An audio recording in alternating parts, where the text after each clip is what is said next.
Tawagan mo na si Juan, papuntahin mo na doon sa pakuha mo na yung tatay. Pasamahin mo yung 3 bata para magbuhat. Para matapos ng isang kwarto.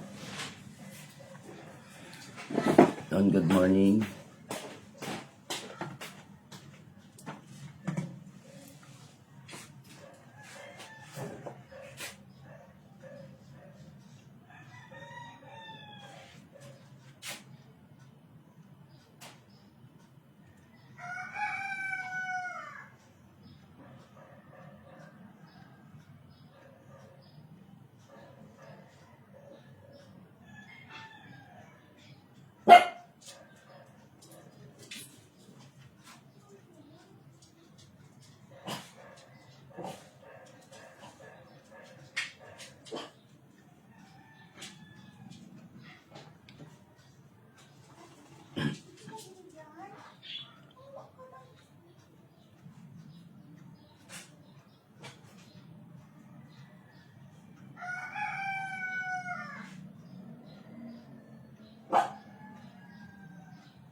Ang magandang umaga kay Cham Cham.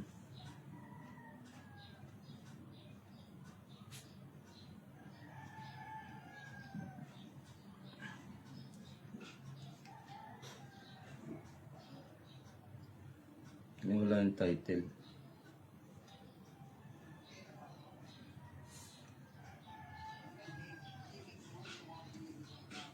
Nilagyan ko na ng title na wala pa. Badami lang tayo mga idol. Isang pagpalang umaga sa lahat at muli ay meron tayong mga tatalakayin dito.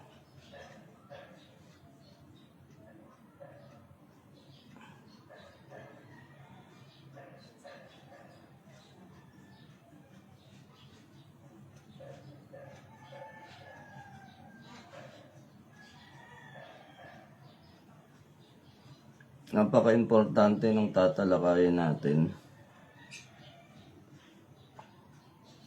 Ito ay pagtalakay sa tinatawag na kultura at tradisyon at tungkol sa pagiging babaylan.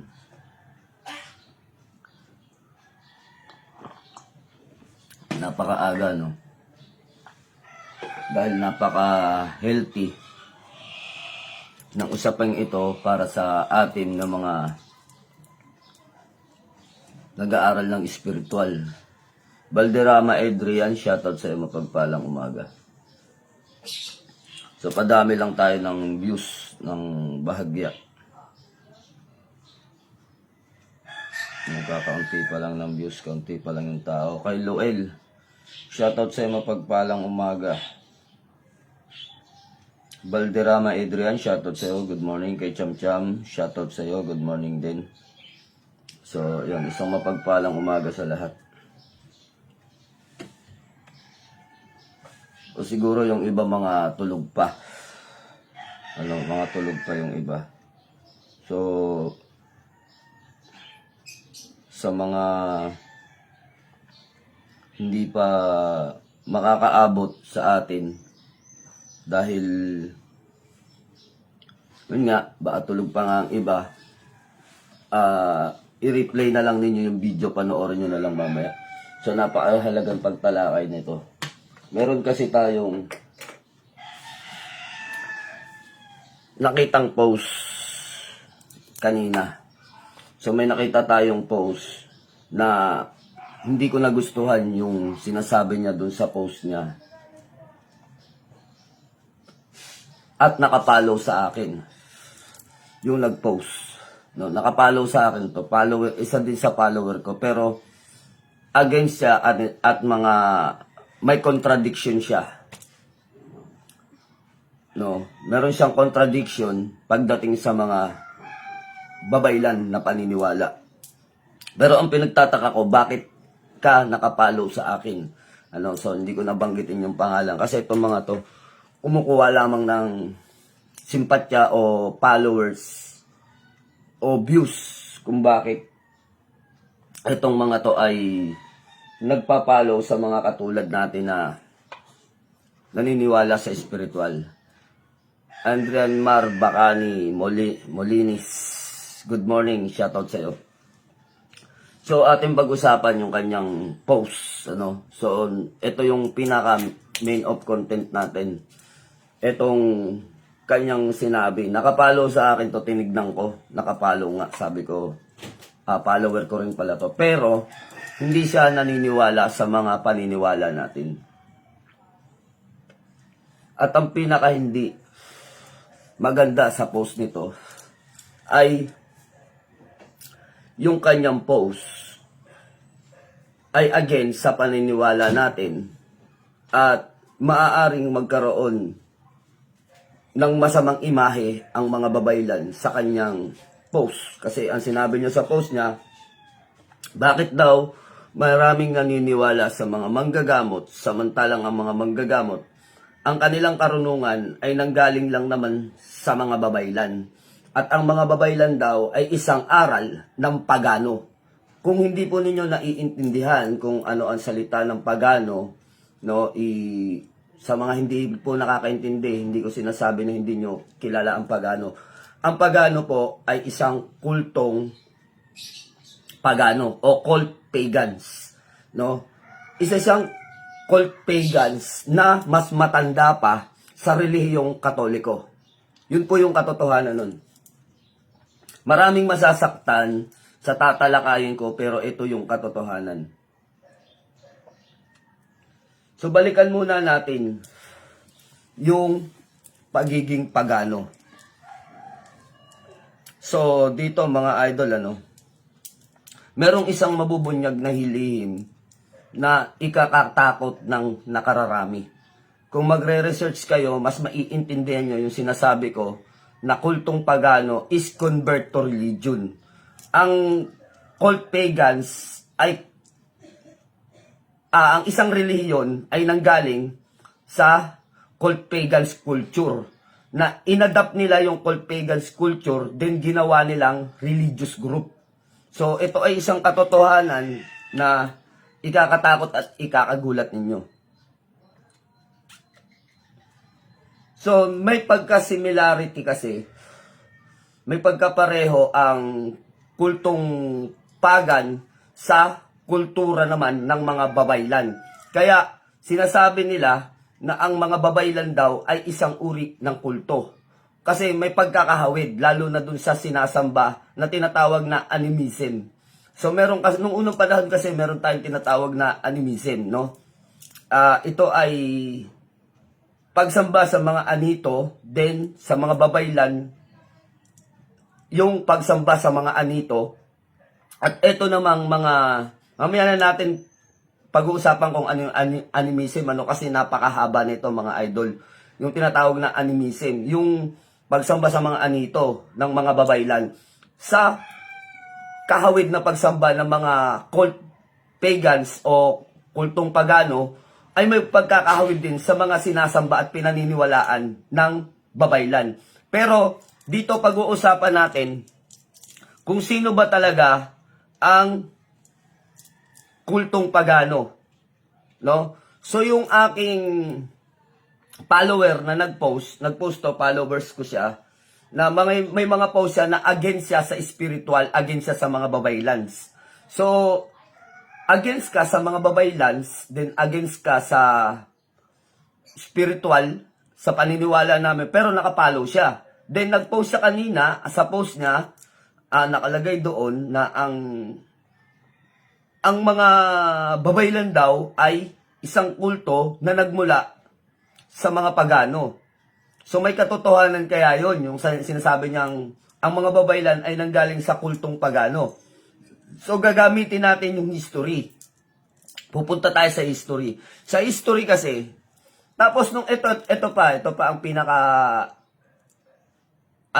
ito ang pinakamatindi. Kung nanonood ka man ngayon, kasi nag-comment ako, sabi ko sa kanya dun sa post niya, no, magla-live ako at bibigyan ko ng kapaliwanagan yung post mo.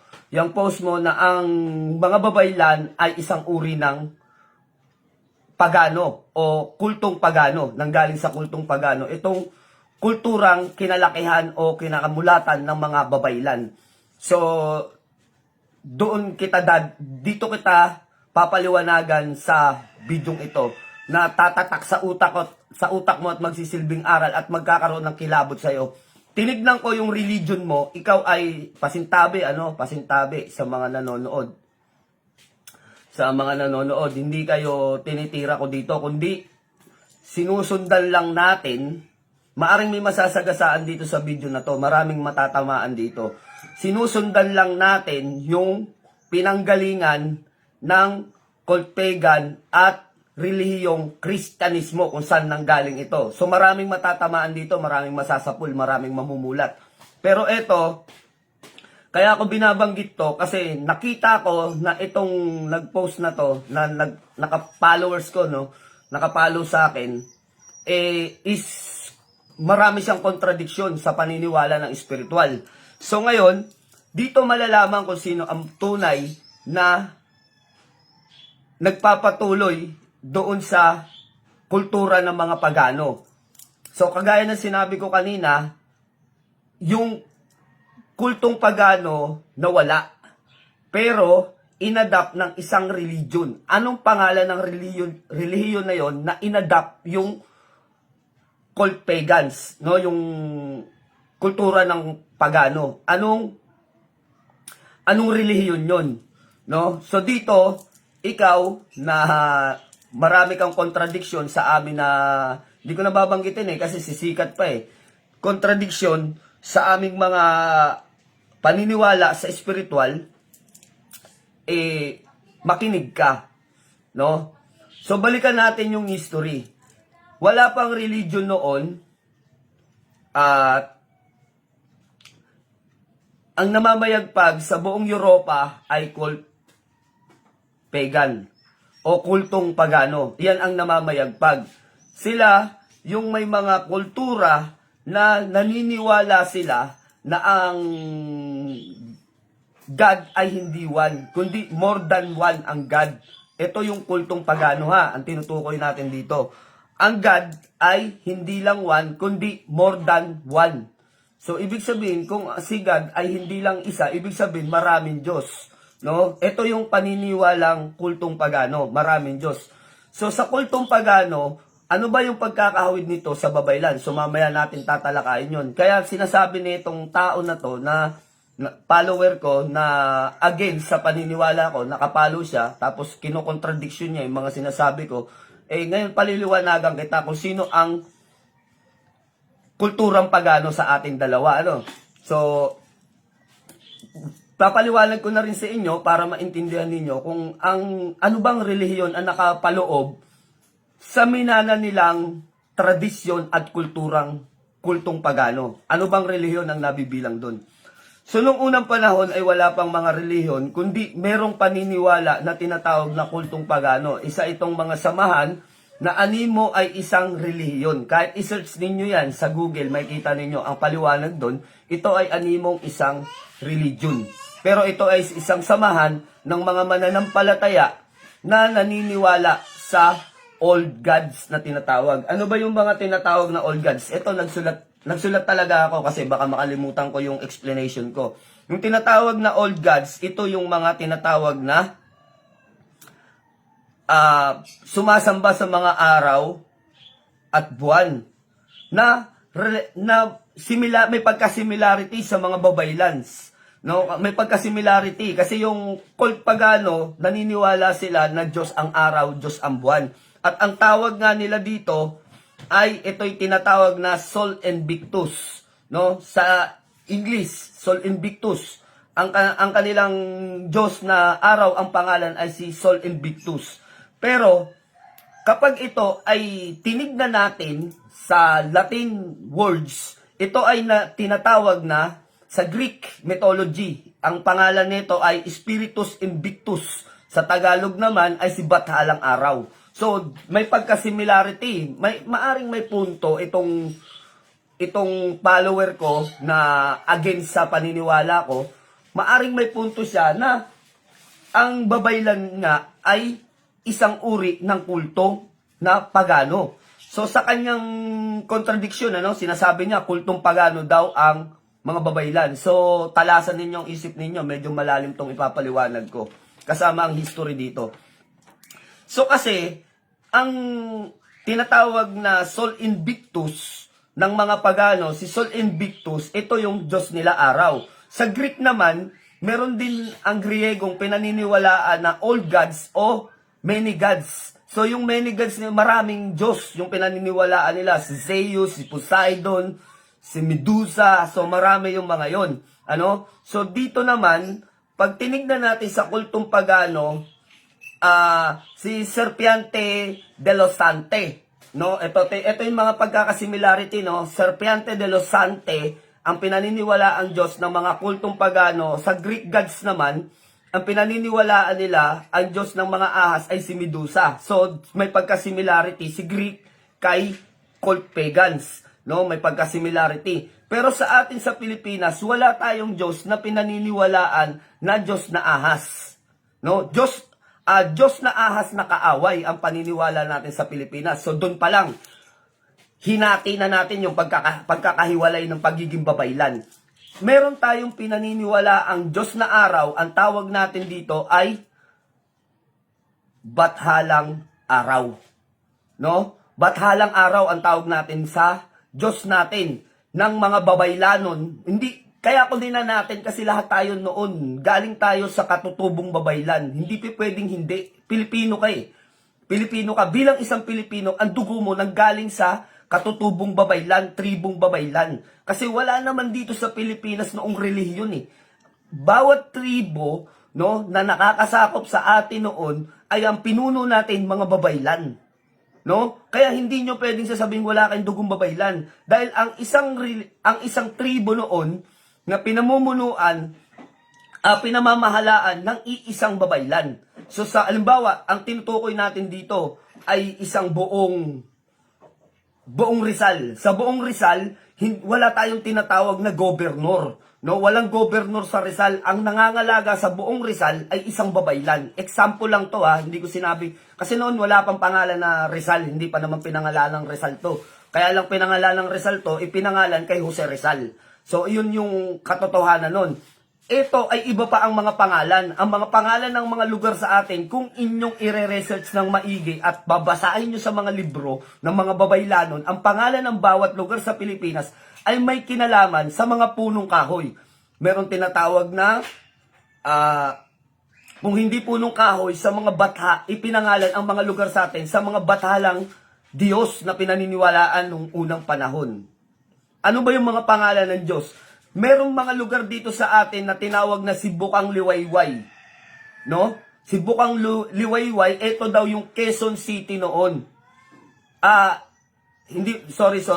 Norte. Yung norte, sa mali yung explanation ko. Sa bandang norte, sa Isabela, basta yung bandang mga norte na yan, ang tawag nila dyan ay Sibukang Liwayway. Yung lugar na yan, Bakit? Tinawag na Bukang Liwayway yan. Kasi nandyan daw, halos makikita ang pagsikat ng araw. Kaya tinawag yan na Bukang Liwayway, yung lugar na yan. Tapos yung kabundukan naman, na hanggang ngayon ay Babaylan Words pa rin, isa na lang ang pangalang Babaylan Words ngayon. Nakakakilabot mga lods kasi napakalalim na itong tinatalakay natin. Makinig ka, yung nakapollow sa akin na nag-post ngayon na kontra ka sa paniniwala natin. Followers kita pero hindi ka naniniwala sa mga paniniwala namin. Ngayon, sasapulin ko yung paniniwala mo. Sa paniniwala mo kasi na kulto ang mga babaylan at ito ay galing sa cult pagan, kawawa ka sa akin pagdating dito. Ang Sierra Madre ay isang pangalan ng babaylan na hanggang sa ngayon ay pangalan pa rin ng bundok ng Sierra Madre. Mga idol, babaylan ang nagpangalan dyan. Bakit siya tinawag na Sierra Madre? Sa old history, kapag tinignan ninyo, ang tunay na pangalan niyan ay ang tinatawag nilang Kalungan No? Kanlungan ang Sierra Madre noon. Bundok ng kanlungan. Bakit tinawag na bundok ng kanlungan? Kasi nga daw noong unang panahon, nagkaroon ng malaking baha. No? Pinaka-old history na to, panahon ng mga babaylan.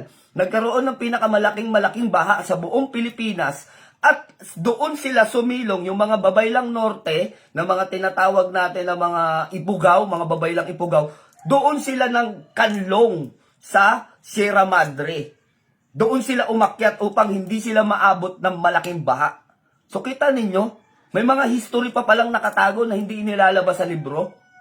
No? Na makikita nitong ito ay mga tala sa mga katagutagong libro ng mga aklat ng mga babaylan. No? Kaya hindi ako dapat maglabas ng aral na ganito kalalim eh. Kaya lang medyo tinamaan ako dito sa post nitong followers ko na against sa paniniwala ko eh. Mumulatin kita, brother. No, imumulat kita dito pagdating dito sa aral na to. Sabi ko nga sa'yo, hindi ako basta manggagamot lang, no? Isa rin akong researcher at matatawag mo kong isang cultural advocate. Bakit? No? Bakit ako matatawag na isang cultural advocate? Kasi ng mga unang panahon pa, nang hindi pa ako talagang focus sa spiritual, na nasa akin na talagang spiritual, noon pa man, hindi ko binibigyang pansin. Nang ako ay scholar pa ng UP, nag-aaral sa UP, no? Sumali ako sa mga scholar na tinatawag na cultural advocate. Kaya Brad, mangangapos ka sa akin. So ipagpatuloy natin yung tinatawag na kanlungan. So tinawag yung bundok na yan, no? Tinawag yung bundok na yan, ngayon na Sierra Madre, pero ang tawag noon dyan sa bundok na napakahaba na yan ay kanlungan.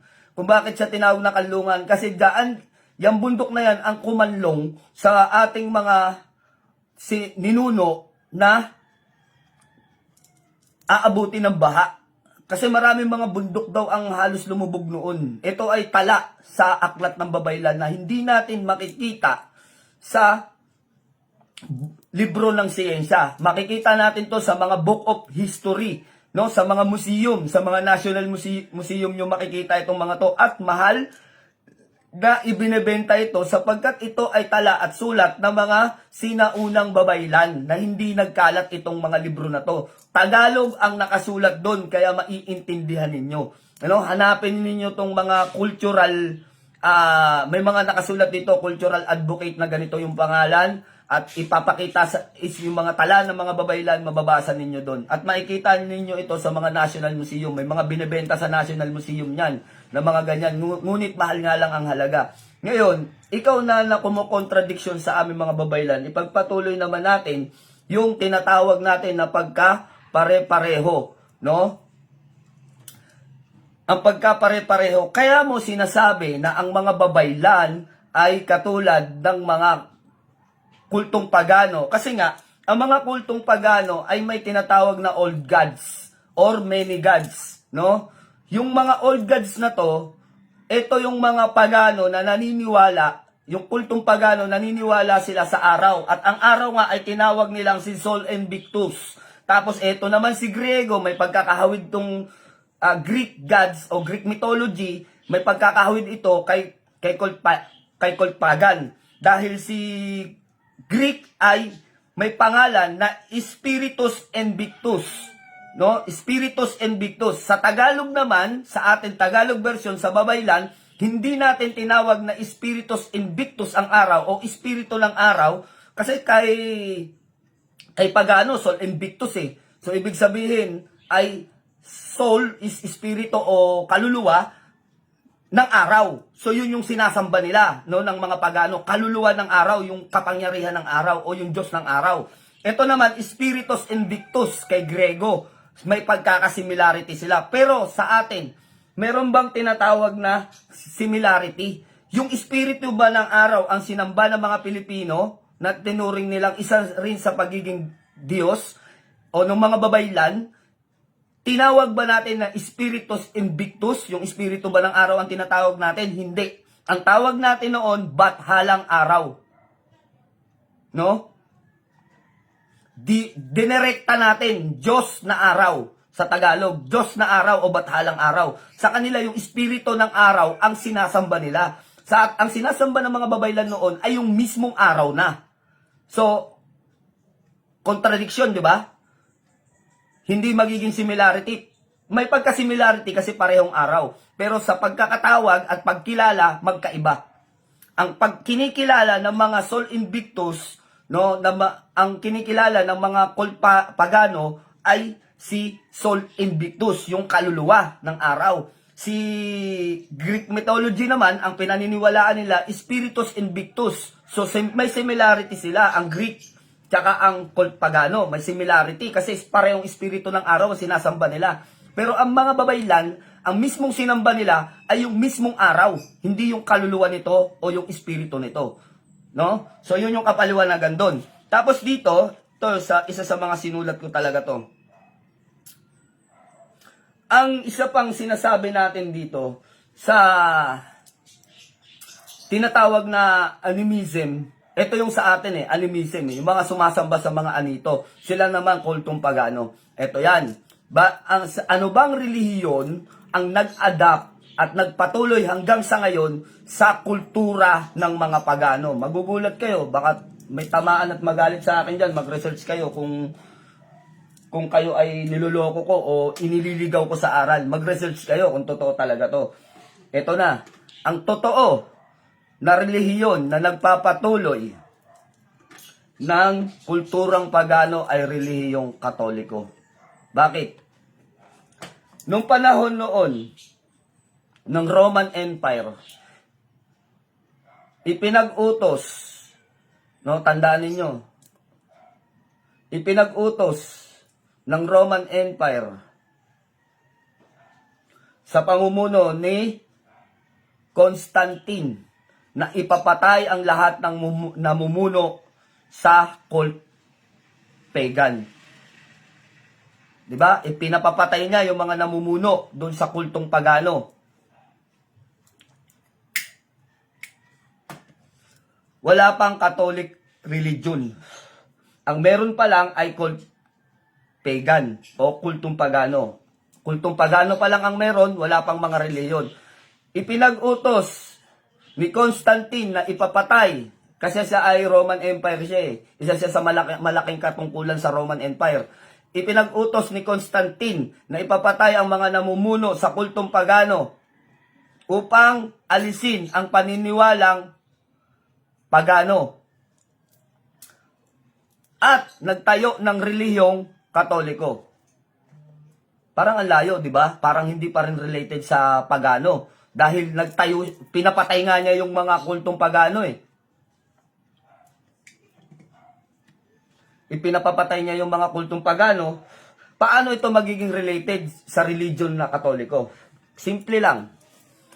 Nang nakuha niya at nalakap niya ang lahat ng mga impormasyon at libro ng mga pagano, yung kultura at pamamaraan at tradisyon at ng mga pagano ay inadapt ni Constantine at inapply niya sa mga miyembro ng relihiyong Katoliko.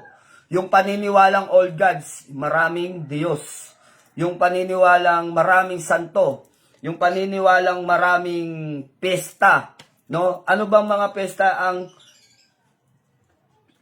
ipinagdiriwang ng Katoliko? Alam niyo po ba kung anong pesta ang pinagdiriwang ng mga Katoliko? Pesta ng mga kaarawan ng mga santo.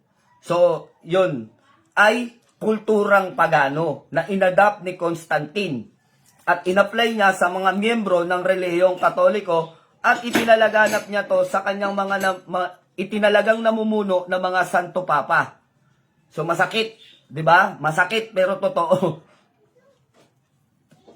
Then, bakit natin matatawag na isang kulturang kulto ang religion ng Katoliko? Bahala na kayo kung magagalit kayo. No, bahala na kayo. Mag-research na lang kayo para maintindihan niyo yung sinasabi ko. No, ikaw na followers ko, ikaw nagsimula nito nag-post ka eh. No, followers ko to, hindi ko nababanggitin kung sino, kontra siya sa paniniwalang espiritual. Sa paniniwala ko, pero followers ko siya. No, hindi ko alam kung naghahanap ka ng debate, sige, pwede. Pero lalampasuhin ko yung aral mo sa sinasabi mo. Ang aral ng mga babaylan ay kinuha lamang sa kultura ng mga pagano. Baka yung relihiyon mo, no? Baka yung relihiyon mo ang kinuha sa kultura ng pagano, hindi yung pinaniniwalaan kong babaylan na pinanggalingan ng lahi ko. Bakit natin masasabi na ang kulturang pagano ay inadapt ng relihiyong Katoliko? Pumunta kayo sa Mexico, meron dong tinatawag, ito yung pinakamasakit eh, meron dong tinatawag na yung bungo, La Muerte. No, si La Muerte, papakilala ko sa inyo. Si La Muerte ay sininunong kamatayan. Ito yung angel of darkness. No, si kamatayan yung may hawak na karet. Ito yung angel of darkness. Kapag ang isang tao ay naghihingalo na at kukunin na niya ang kanyang kaluluwa, ito yung inuutusan ni God. Sino yung God? Yung Creator. One God and one Creator. Yung Diyos ng kalangitan. Inuutosan niya si Dark Angel o si La Muerte sa Mexico. Sa Pilipinas naman, si Kamatayan. Pero sa Biblia, ang pangalan nito ay si Angel of Darkness. Sa Bible, Angel of Darkness. Sa Mexico, si La Muerte. Sa Pilipinas, ito ay si Kamatayan. Yan, tatlo lang binigay ko sa inyo para maintindihan nyo kung sino si La Muerte. Si La Muerte ay Diyos. O yun, Santa Muerte, ang tawag ni Aaron Ponce. So, kilala niya, di ba? Kilala ng isang followers natin, Santa Muerte. So, bakit ba siya tinawag na Santa Muerte? No? Mas malapit yung paliwanag mo kaysa sa paliwanag ko kasi tawag ko La Muerte. Ang ibig sabihin kasi ng La Muerte ay isang uri ng santa o santo. Ito ay santa na dinadasalan o binibigyan papuri o inaalayan ng mga kortel. Alam nyo po ba yung kortel? Pag sinabing kortel, ito'y isang malaking sindikato na humahawak sa Mexico. Kortel o kartel, no? Depende sa pagkakatawag nyo, kartel o kortel. Yung iba tawag talaga dito kartel. Pag kartel, ito ay samahan ng mga malalaking sindikato sa Mexico na meron silang ginodiyos. Ang Diyos nila, sa altar nila ay si La Muerte. Kapagkat ito ay Diyos ng mga sugarol, Diyos ng mga gunrunner, ng mga nagbebenta ng drugs, ito yung ginodiyos nila. So, paano ba ito nahahawig sa relihiyong Katoliko? Patay na. Ito na. Yung sinasabi natin, maraming magagalit sa akin. Katotohanan lamang mga idol, ang sinasabi natin dito, hindi natin tinitira ang relihiyong Katoliko sapagkat ang buong pamilya ko galing din sa angkan ng Katoliko. No? Pero binibigyan ko lang kayo ng katotohanan para malaman ninyo. Ano ba ang ipinagdiriwang ng Katoliko tuwing pesta? Ang ipinagdiriwang ng mga Katoliko ay yung mga saint. 'Di ba? Meron tayong tinatawag na All Saint Day. Lahat daw ng mga santo may All Saint Day. Iyan ay November 1, All Saint Day, no? Pagdiriwang sa lahat ng mga santo. Yan ay November 1. Hindi po yan kapistahan ng mga patay. Ang November 1 ay All Saint Day. Ano ba ang araw ng kapistahan ng mga patay? Ang kapistahan ng mga patay ay November 2. At sino ba ang ipinagdiriwang sa pesta ng patay? Yung mga yumao ba? Yung mga yumao ba natin na mga kamag-anak ang pinagdiriwang? Itinago po yun mga idol. Hindi po yun ang ipinagdiriwang. Hanapin ninyo yung katotohanan kung ano ang pinagdiriwang sa November 2. Kaya po hindi ako nagdiriwang sa November 1 at November 2. All Saint Day yan. Yung November 1. Yung November 2, ang pinagdiriwang natin yan ay si Ninunong Kamatayan. I-research nyo na lang para maintindihan ninyo, no? Iyan ay pesta ng Diyos na si Kamatayan. No? Na tinatawag ng mga Santo Papa. Sila Muerte ang ipinagdiriwang ng November 2. Kaya hindi po ako nagdiriwang ng November 2. Alam nyo, kung gusto nyong alalahanin ang inyong mga yumao, pwede naman kahit anong araw Kung naalala nyo talaga ang kanilang mga gawa, minsan nga naiiyak pa tayo dahil yung mga magulang natin namatay na naalala nila yung mga kabutihan at magpapalaki nila sa atin. Pero yung sasabay tayo sa piyesta ng November 2, nasa sa inyo na yan. Hindi ko kayo pinipigilan. Kung gusto nyong pumunta doon, ipinagdiriwang ninyo yung paggilik, yung pagkuha ng buhay nila muerte doon sa mga kamag-anak ninyo. Yun po ang pinagdiriwang ninyo. Nakakakilabot, di ba? Pero totoo yun. No, totoo yan. I-research ninyo kung sinong santo ang ipinagdiriwang sa November 2. Ito po ay sila muerte.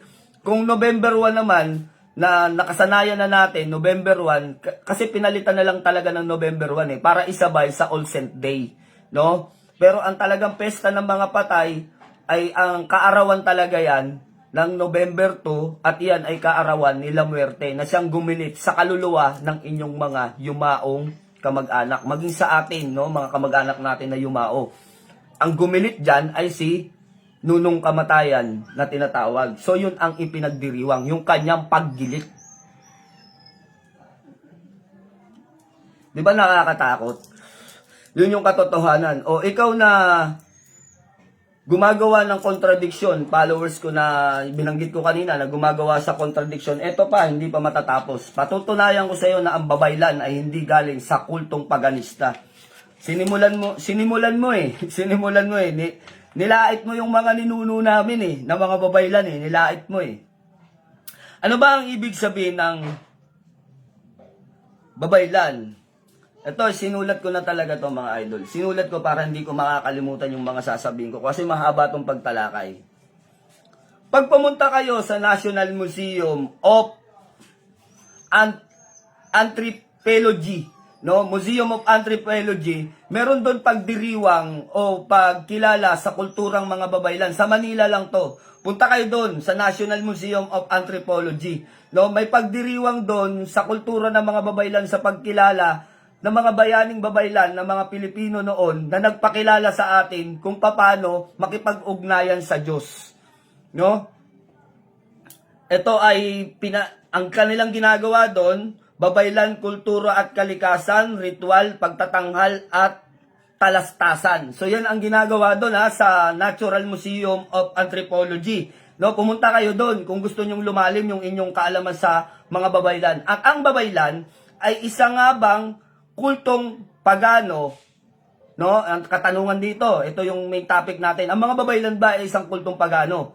Sabi kasi nitong follower ko na to, inadapt daw natin yung kulturang pagano eh. Kasi kino-compare niya si Sol Invictus tsaka si Spiritus Invictus sa Diyos na araw. Kasi dinodiyos natin yung araw noon eh, nung mga babaylan na ninuno natin, dinodiyos natin yung araw. Pero sinabi ko na nga eh, sinabi ko na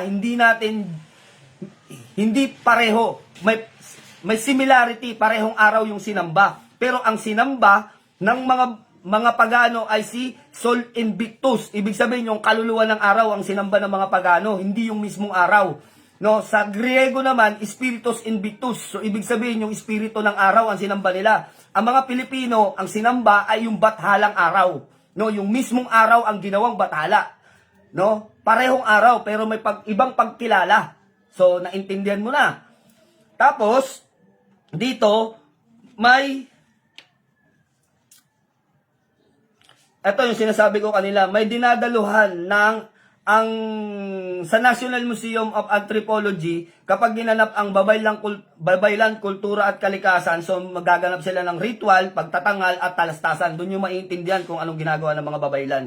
At dinadaluhan ito ng mga cultural advocate. Sabi ko nga sa inyo, isa akong cultural advocate kung bakit nakakarating ako sa National Museum of Anthropology. Kung bakit ko naiintindihan ng isang babaylan. Dahil inaaral ko ng lubos yan, yung aking tribong pinanggalingan. Kaya nga sinasabi ko sa inyo, buong sinasabi ko sa inyo, na tayong mga Pilipino ay hindi paganista. At papatunayan ko sa inyo yan, na hindi tayo kultong pagan. Tayo ay galing sa kultura ng mga babaylan na ating mga ninuno na namumuno sa bawat lugar. No? So, itong tinatawag na sa National Museum, itong tinatawag na kulturang babaylan ay dinadaluhan ng mga cultural advocate, ritualist. Tapos, ang babaylan ay nanggaling, ito, history to, ang mga babaylan ay nanggaling sa Mindanao. Sa Mindanao nanggaling ang mga babaylan at may patunay ako dyan na ang mga babaylan ay nanggaling sa Mindanao. No? At ito, Yung mga babaylan na to, naglayag ito. Nilibot yung buong kapuluan ng mga Pilipinas at namuno. No? Ang lahi natin pinanggalingan ay iisa lang, galing tayo sa mga lahing Muslim. Pinatunayan na to ng history. Tayong mga Tagalog ay nanggaling pa rin sa dugo ng mga Muslim dahil tayo ay galing sa mga Dato Baylan. No, galing tayo ang mga ninuno natin, ang mga tatay natin, lola natin ay nanggaling sa Dato Baylan na tinatawag. Kasi yung mga dato, sila yung mga tinatawag na babaylan. Patutunayan ko sa inyo yan, miski si Google sasagot dyan. No? Sa history na yan. So ngayon, etong mga Dato Baylan, dahil marami na sila sa Mindanao, naglayag ang mga Dato Baylan sa buong Pilipinas at nagtayo ng kanya-kanyang mga tribo at yung mga nasa labas ng mga barangay, inadapt nila sa kanilang mga tribo upang magkaroon ng aral. No? At magkaroon ng mga ngalaga sa kanila. Kasi noon watak-watak mga idol eh. Watak-watak ang mga Pilipino noon, hindi marunong magluto, no? Kumakain ng mga karne kung kapanahunan ng mga homo pa 'yan, no?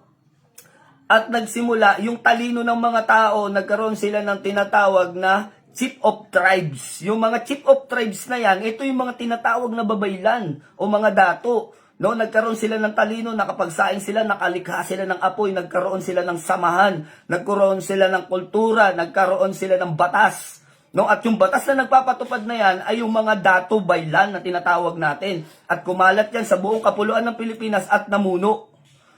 Kaya nabuo ang tribo ng mga Igorot, tribo ng mga Ipugaw, tribo ng mga Aita. Pero iyan ay mga nanggaling pa rin sa katutubong Mindanao. O, paano natin sasabihin na ang mga babaylan ay katulad ng pagano? Samantalang meron na tayong sariling kultura. Sino ba ang nagdala ng salitang pagano sa Pilipinas? Ito, dito mahuhuli. No? Kung talagang ang mga babaylan ba ay pagano. Tignan natin dito sa sinasabi ni Google. Babasahin ko ha. Pakinggan ninyo.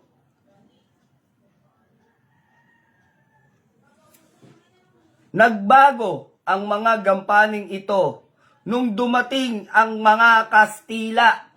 Nang dumating ang mga Kastila, ang mga babaylan sa panahong Kastila ay naging punteriya ng mga pare upang ipa-convert sapagkat ang mga pare at mga babaylan ay may pagkakaparehong kanilang gawain at humaharap sila sa iisang pinomeno. 'Di ba? O ano 'yung sabi rito? Na nabago ang mga gampaning ito.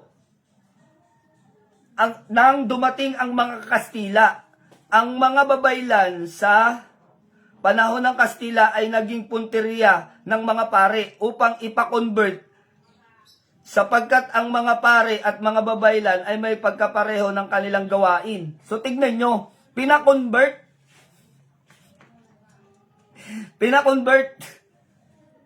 Paano natin sasabihin na tayo ay mga pagano, yung kultura natin? Sino ba yung nanggaling sa kulturang pagano? Yung nakapaloob sa relihiyong Katoliko. So, paano magiging kultong pagano ang mga babaylan?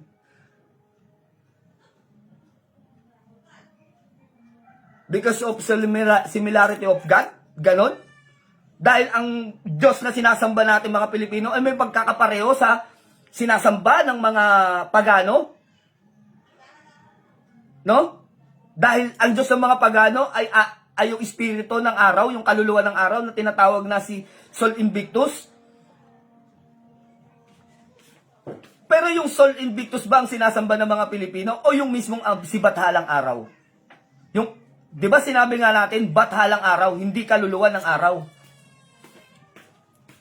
Yon, no? Ito pa. Itanong din natin kay Google.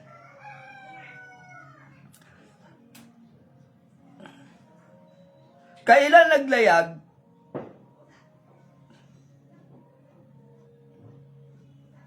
Kailan naglayag si Ferdinand Magellan?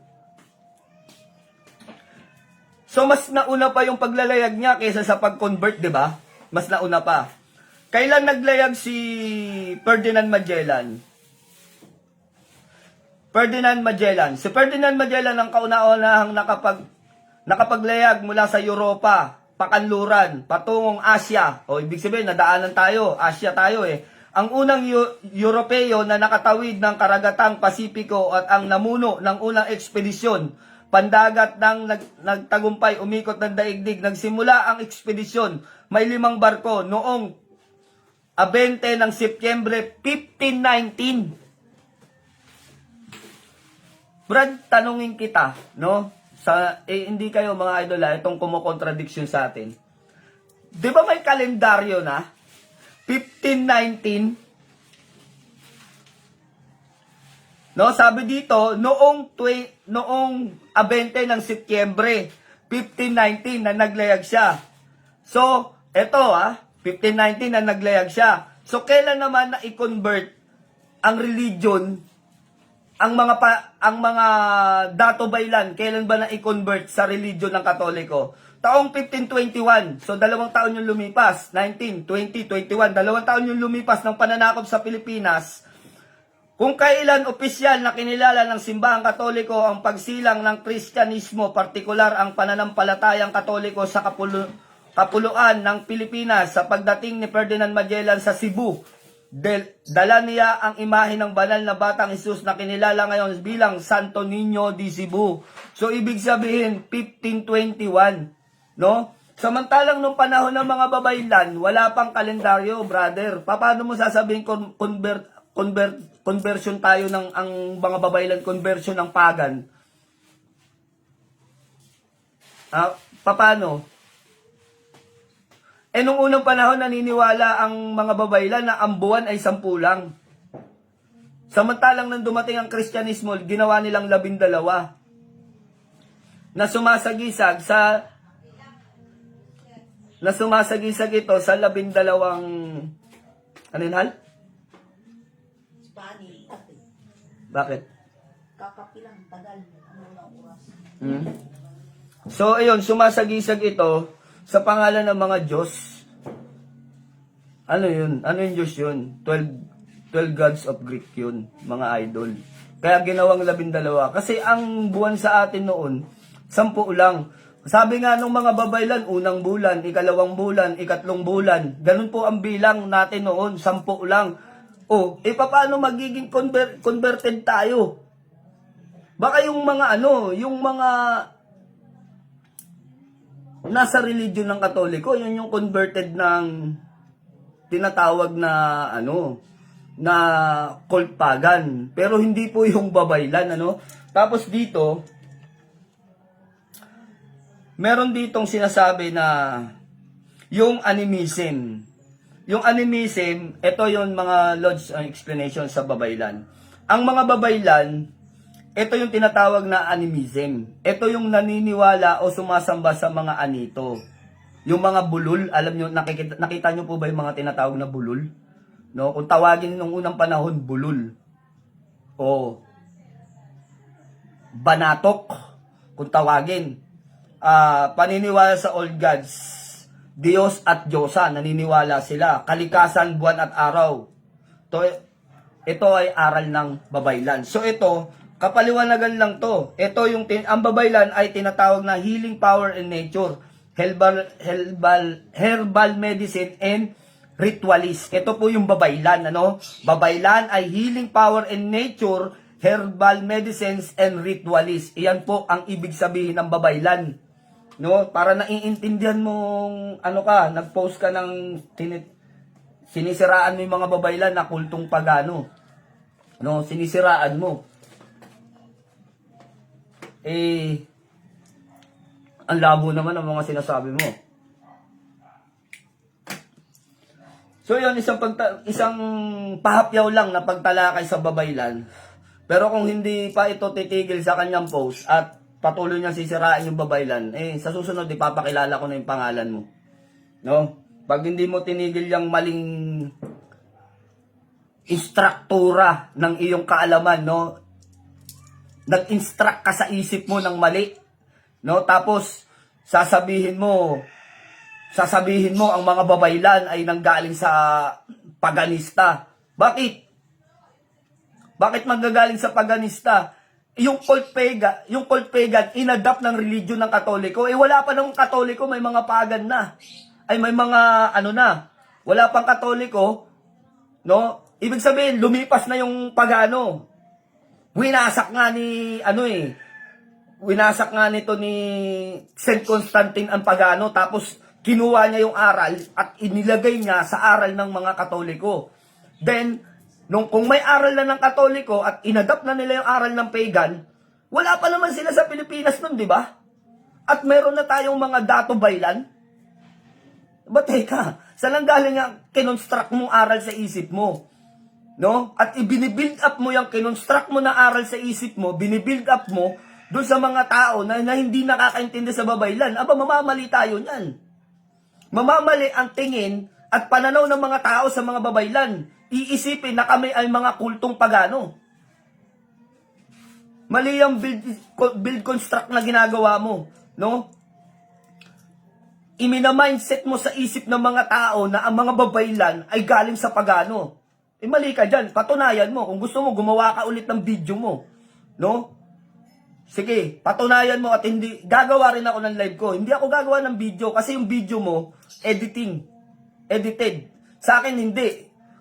Nandito yung aral sa akin. Hindi ako basta-basta magbibitaw ng aral na bubuklat ako ng libro, tapos gagawa ako ng vlog, re-record ko, tapos pag di ko maintindihan, kukuha ulit ako. Hindi ganon. No? Hindi ganon, Brad. Kung gusto mo, mag-actual debate tayo dito sa live ko.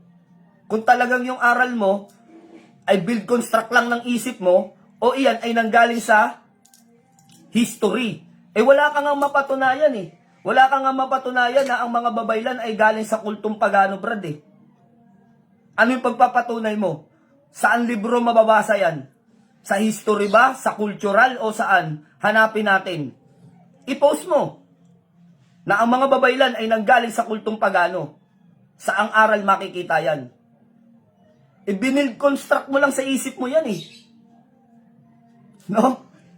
Pero yung building ng itinayo mo sa utak mo, paguguhuin ko yan sa aral ko. Huwag mong babastusin ang mga babaylan dahil yan, laing pinanggalingan ng mga Pilipino. No? Hindi yan pagano, hindi yan kulto. Nagkakamali ka, brother. Yan tayo eh. No, may views lang kayo. Magko-content kayo ng tungkol sa mga spiritual. Tsaka bakit nakapalo ka sa akin? No, bakit nakapalo ka sa akin?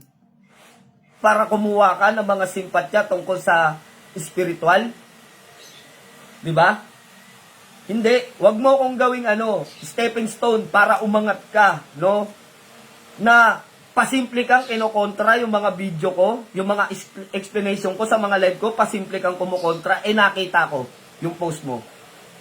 Na kinokontra mo yung mga paniniwala namin sa spiritual at yung mga paniniwalang babaylan ay sinasabi mong kultong pagano. Hindi magtatagumpay yung mga ginagawa ninyo dahil iyan ay isang uri ng kasinungalingan o panliligaw sa tao. Ibinibuild nga namin yung mga tao, nilalapit nga namin yung mindset nila sa sa kulturang kinalakihan namin at ipinakikilala namin kung saan nanggaling ang spiritual.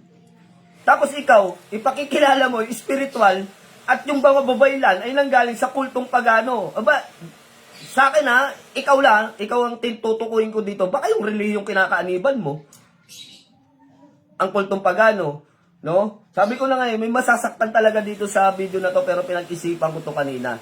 Pinag-isipan ko to, marami kayong matatagpuan ng mga lihim tungkol sa relihiyong Katoliko.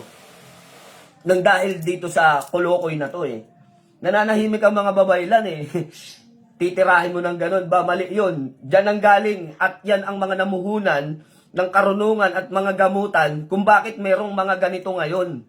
Kung bakit may manggagamot ngayon dahil yan sa mga babaylan. Mukhang may balak kumakot ng followers. ibang mga vlogger yung pagtripan niya, wag ako, hindi ka hahakot ng followers sa akin, guguho yung followers mo. No? Kasi ako, meron akong pinagkukunan ng aral. Ginagamit ko ang history, ang siyensya, lahat yan. Pinagtatagpo-tagpo ko sa espiritual. Para makita ko yung tamang kasagutan, maging ang Biblia, ginagawa kong saksi. Maging ang Biblia, tinatanong ko, pinagsasalita ko ang Biblia para malaman ko yung tunay na katotohanan. Para hindi ako maligaw. Baka mamaya yung sinasamba ko, hindi na sa Diyos, sa demonyo na. Kaya, ganun ako klase mag-aral. Tsaka kung ako ang didibatihin itong kulokoy na to, Brad, cultural advocacy ang binabanatan mo. Mapapahiya ka sa akin. Mahirapan ka sa akin pagdating dito. Ang lalim ng pag-aaral ko sa mga babaylan. No? Ang lalim ng pag-aaral ko sa mga babaylan, kaya hindi mo yan madadapurak. Hindi mo pwedeng sasabihin, Brad, na basta-basta na ang mga babaylan ay nanggaling, inadapt ang aral at kultura ng mga pagano. Mapahiya ka sa akin dyan. Baka relihin mo, pagano. No? Sensya na kung may mga nasaktan na Katoliko, kung inihayag ko yung katotohanan. Dapat itinatago lang ito. Pero para malaman ninyo, mag-research kayo. Mas maiintindihan nyo kung paano inadapt ng Katolik yan. May mga kasanayan pa rin naman ngayon, lalo na yung Pasko. Lalo na yung Pasko, may something dyan na kapaliwanagan. Sa Pasko, ang ginawa nilang, kumbaga parang may topic ganun. Si Jesus, kapanganakan ni Jesus. Pero hindi naman December 25 pinanganak si Jesus eh. Mga bandang Abril. No, kung aaralin natin, mga bandang Abril talaga ang kapanganakan ni Jesus. Pero ito na nga yun ang kasanayan ng tao, kaya sinusunod na rin ng marami. At hindi na natin bagay na pag-usapan yun. Basta yun na lang, i-research ninyo yung Kapaskuhan. Ano ba ang kulturang pinanggalingan nitong Kapaskuhan? No? Ito ba ay related sa cult pagan na inadapt ni Constantine. Tapos ipinasa niya sa kanyang mga miyembro sa relihiyong Katoliko. So isang masakit na katotohanan na magpapalaya sa atin. At may karagdagan din ako, total humaba na rin naman yung ating video. May karagdagan ako dito, sinadya ko to. Naniniwala po ba kayo sa the power of tongue theory? Gumawa na po ako ng live at video nito, the power of tongue theory. Tandaan po natin, ang salita ay may kapangyarihan, nasa verbo yan, nasa Biblia yan. Ang salita ay verbo at ang verbo ay sumasa Diyos. So, pag tinagalog mo, ang salita ang salita ay parang sumasa Diyos, ano? O makapangyarihan. Basta, pag rambulin mo man yun, isa na lang ang lalabas niyan. Ang salita ay makapangyarihan. Ang salita ay makapangyarihan o salita ay verbo at ang verbo ay sumasa Diyos. Ang verb kasi, verbs or verbo, ibig sabihin salita. No? Ibig sabihin salita. Ang salita ay sumasa Diyos at ang salita ay makapangyarihan. So yun yung malinaw na sagot doon. Nasa Biblia yun. Kaya yung tinatawag natin the power of tongue theory, ito po ay isang makatotohanan. Naglabas na ako ng aral nito. Doon sa nakaraang aral ko, sinabi ko, na ang mga bagay na sinasabi natin, maaring magkatotoo o nagkakatotoo. Mga salitang hindi mo bagay na sinasabi, naalala nyo pa ba? Yung nasa reels ko, naalala nyo pa? Mga bagay na hindi nyo dapat sinasabi, walang pera, minamalas, mga negatibong salita, wag nyo sasabihin yung mga yan. Pag may nanghiram sa'yo ng pera, sasabihin sa'yo, tol, peram naman ng pera, sasabihin mo, wala kang pera. So kahit may pera ka, sasabihin mo wala kang pera, nagkakatotoo yun. No? Nadapa ka, maya-maya nauntog ka, sasabihin mo, malas naman. So hindi po dapat sinasabi yung mga bagay na yan, dahil yan ay negatibo, at iyan ay binabasbasan ng mga elementong nakapaligid sa atin. Napapaligiran tayo ng elemento sa buong mundo. Alam natin yan. Maging sa espiritu nga ng hangin, lupa, tubig at apoy. Nakapaligid sa atin yan. Araw-araw yan. E paano kung i-manifest nila yung sinabi mo?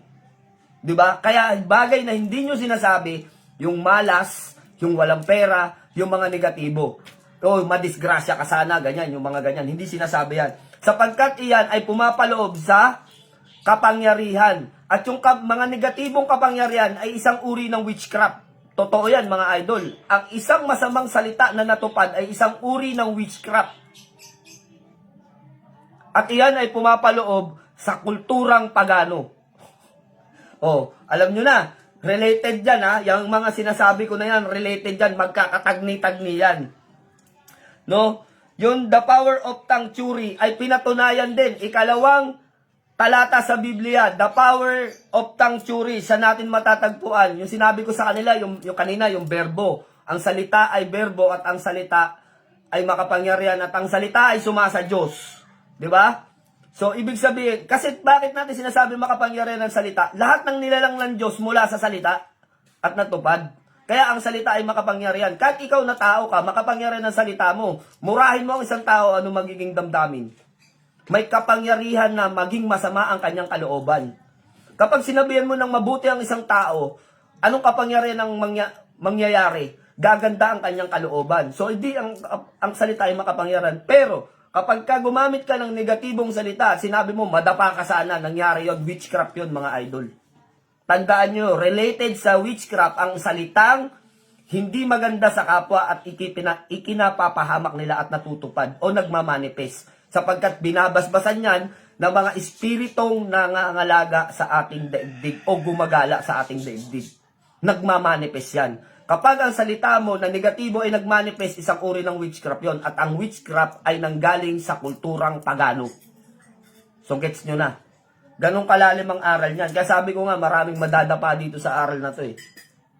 So ano pa yung isang pagpapatunay na ang isang salita ay makapangyarihan kung Biblia ang ating gagamitin? Sa Proverbs 18:21, life and death are in the power of tongue. So tandaan ninyo ha, Proverbs 18:21, ikalawang talata ng Biblia ang babasahin natin ngayon. Life and death are in the power of tongue. No? Nasa kapangyarihan daw ng bunganga, ng salita o ng bibig. Ang life and death, maaring mangyari o maganap ito. Kahit tao ang nagsasalita, ikapapahamak ng isang tao. Paano pa kaya pag ang Diyos ang nagsalita nito? No? Life and death are in the power of tongue. Pag sinabi ng Diyos na mamamatay ka ngayon eh. Pag sinabi ng Diyos na may isisila ngayon. Kaya nga, life and death are in the power of tongue. Sa pamamagitan ng salita, ito ay makapangyarihan o ng bibig na nagsasalita. So, napakalalim po ng tinalakay natin ngayon. Siguro, ito sana maabot na ng kamalayan at isipan ninyo.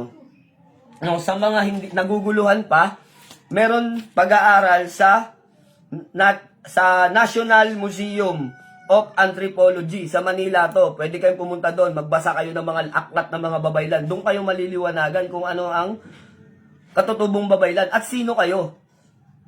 Ano bang lahi ang kinabibilangan ninyo? No, marami sa ating mga Pilipino, marami sa ating mga Tagalog, no, wag na Pilipino kasi buong Pilipinas na yan eh. Marami sa ating mga Katagalugan, no, mga nasa norte na hindi natin matanggap ang kultura, tradisyon at relihiyon ng mga Islam o mga Muslim. Hindi natin matanggap. Bakit ako hindi ko inaaway ang mga Muslim? Sila yung mga panganay eh. No? Mga panganay ang mga Muslim. Tanggapin man natin o hindi, sila ang mga royal blood sa Pilipinas. Sila ang pinagmula ng angkan at ating mga lahi. Yung mga datobaylan na noon na nasa Mindanao, sabi ko nga, nilibot ang buong kapuluan ng Pilipinas at namuno. Kaya nagkaroon ng mga tribo ng mga Ifugao, nagkaroon ng mga tribo ng mga Aita, nagkaroon ng tribo ng mga Igorot. Dito naman, mga tribo naman dito sa amin, yung mga tinatawag na mga dumagat. No? Etong mga nagtatatambol dun sa mga jeep, ano ba tawag dito? Badyaw. At yun sa Mindoro naman, yung tribo ng mga Mangyan. So, yung mga sinaunang namumuno dyan, mga Datubaylan. Yan ang nagtayo ng mga tribo. So, nung pagpasok nitong Kristyanismo, nagkaroon ng reliyon at gobyerno. O, di ba? O, sino ang nauna? Yung kultong pagano ba, bago nagkaroon ng babaylan? O babaylan muna? bago natin nakilala ang mga pagano. At sino ba ang nagpakilala ng mga pagano? Kundi ang relihiyong Katoliko. Kaya, hold your mouth sa mga naninira sa amin. Pag-isipan nyo muna yung sasabihin ninyo. No, sa mga ninuno namin ng mga babaylan, huwag nyo silang tinitira ng ganun. Baka mamaya magulat kayo, yung lahi nyo pala galing sa babaylan. Lahat tayo na nasa Pilipinas, isang lahi ang pinanggalingan natin. Pwera na lang kung dayuhan kayo rito. No? Kung galing kayo sa ibang bansa at nanirahan kayo sa Pilipinas, ayun, hindi kayo kasama sa lahing pinanggalingan ng mga Pilipino. Ang mga original na Pilipino ay yung mga dato baylan na tinatawag. Yan yung mga nasa Mindanao. No? Na mga nasa reliyong Islam na ngayon. Dati wala namang reliyon eh. Basta naniniwala sila na may Diyos. Tapos, ganun noong unang panahon. Gumawa ka ng mabuti, ayun na yun. Wala pang batas. No? Basta huwag kang papatay kasi ang katumbas ng pagpatay ay papatayin ka rin. Sabi nga ngipin sa ngipin. Yun yung batas nung unang panahon. Akala nyo salawikain lang yung ngipin sa ngipin? Totoo yun. Yung salitang ngipin sa ngipin. Ito pong ngipin sa ngipin, hindi ito tinatawag na simpleng bubunutin yung ngipin mo. Sa Mindanao noon, pag sinabi ng mga baylan ng ngipin sa ngipin ang batas dito, ibig sabihin nun, kapag nagnakaw ka ng kalabaw ang kapalit. Kapag buhay ang inutang, buhay din ang kabayaran. Yan yung tinatawag ng ngipin sa ngipin. Batas yan noon. Oh. Hindi po yan batas ng gobyerno, kundi batas yan ng mga tribo na tinatawag ng ngipin sa ngipin. No? Katumbas ng ngipin sa ngipin, pag nagnakaw ka ng kalabaw, nakaw din ang ibabayad mo pag nahuli ka. Kapag buhay ang inutang mo, buhay din ang bayad mo. Yun yung tinatawag na batas ng ngipin sa ngipin. Aralin pa natin yung ating mga sinasabi. Hindi porkit nakapag-aral ng kaunti na babahagya sa spiritual, mga babaylan na. So, ang tunay na babaylan, mga idol, may tribo kang pinamumunuan. Ha? Ngayon, kung sinasabi ninyo ng mga bago sa spiritual ngayon, kayo ay mga babaylan, asan yung tribong pinamamahalaan ninyo?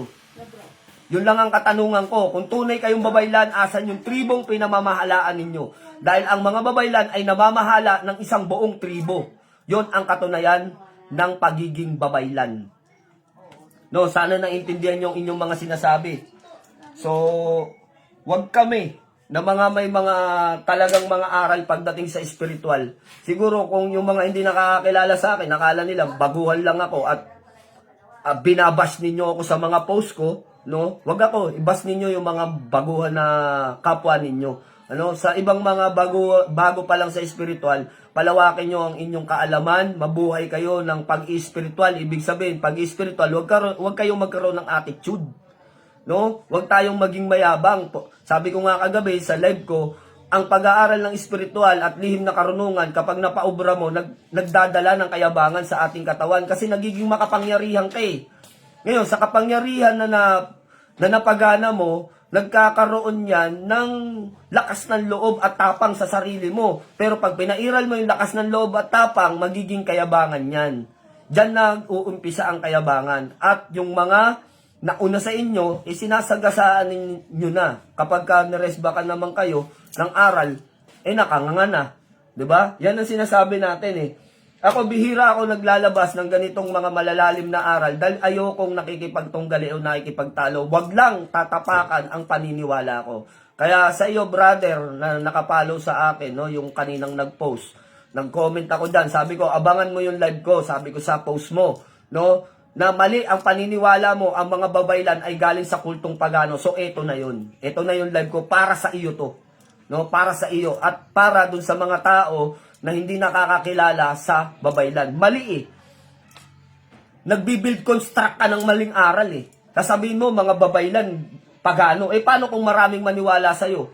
Ano ba ang pagano? Di ba kulto? So isipin nila, kulto ang mga babaylan na lahing pinanggalingan nating mga Pilipino. So hindi, kulto ka rin. Pilipino ka eh. Di ba? Yan sinasabi natin. No, wag tayong bitaw ng salita kung hindi tayo sigurado. At para ma-inform ka, magkaroon ka ng maraming kaalaman, pumunta ka sa museum na sinasabi ko sa iyo. Basahin mo yung mga kasulatan ng mga dato baylan ng unang panahon. Di ba? Yun ang sinasabi natin. Huwag tayong magbitaw ng salita na hindi natin kayang panindigan. Nagbi-build construct ka ng mali sa isipan mo, no? Tapos idadamay mo yung ibang tao sa maling pananaw mo sa mga babaylan. Imina-mindset mo sa kanila na ang mga babaylan ay mga kultong pagano. Huwag ganun. Ang tanging masasabi ko lang sa iyo, aralin mo pa. Aralin mo pa. Kasi hindi lang ako ang magpapatunay na ang mga babaylan ay hindi kulto. Marami kami sa espiritual. Marami kami. Hindi lang ako ang nasa espiritual. Tandaan mo yan. Maraming nasa espiritual na malalalim ang aral at nananahimik lang, hindi nagsasalita. Pero pag nasagasaan mo ang kanilang paniniwala, sasagasaan ka rin yan, mga yan. Kaya, yun, no? Sa atin, ng mga nasa spiritual, lagi tayong maging mapagkumbaba. Manatili tayong nakatapak sa lupa. Pero, kapag ang paniniwala na natin ang tinatapakan, doon na nila makikita ang tunay na lalim ng ating mga aral. Di baling maging low profile lang tayo. No? Di baling ganyan-ganyan nilang tayo ng mga baguhan. Okay lang yan, hanggang ganyan lang naman ang kaya nilang gawin eh. Hanggang sa peking account lang naman nila kayang magsalita eh. Hindi nila kayang ibuka yung mga bibig nila kapag makikilala na sila. Dahil hindi nila alam ang kanilang mga sinasabi. No? So, yun lang.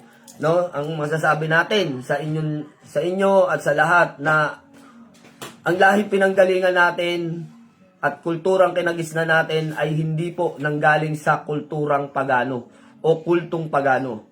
No? Hindi po tayo galing dyan. Dahil may sarili tayong kultura, may sarili tayong wika, may sarili tayong paniniwala na bago lamang nang dumating ang reliyong Kristyanismo.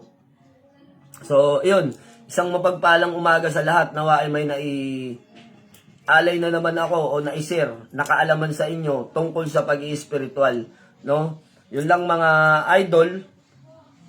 Palalimin pa natin yung ating kaisipan at mga aral. At tandaan natin, ang pag-aaral ng spiritual at pagbabasa ng Latin ay hindi po katunayan na ito ay sa demonyo. Ipinaliwanag ko na yan noong nakaraan. Kaya dun sa mga tao na tumutulig sa amin na ang aral daw namin at ang Latin ay sa demonyo daw, manginig kayo sa inyong mga sinasabi. Dahil kung ang Latin ay sa demonyo, punta ka sa Greek, salita doon Latin. Kung ang aral ay sa demonyo, pumunta ka sa bansa na ang wika ay Hebreo, Latin yun. Pumunta ka sa Espanya, Spanish, Latin yun. Tsaka mo sabihin na ang Latin ay sa demonyo. So yun lang, mapagpalang umaga sa lahat. God bless you more, mga idol.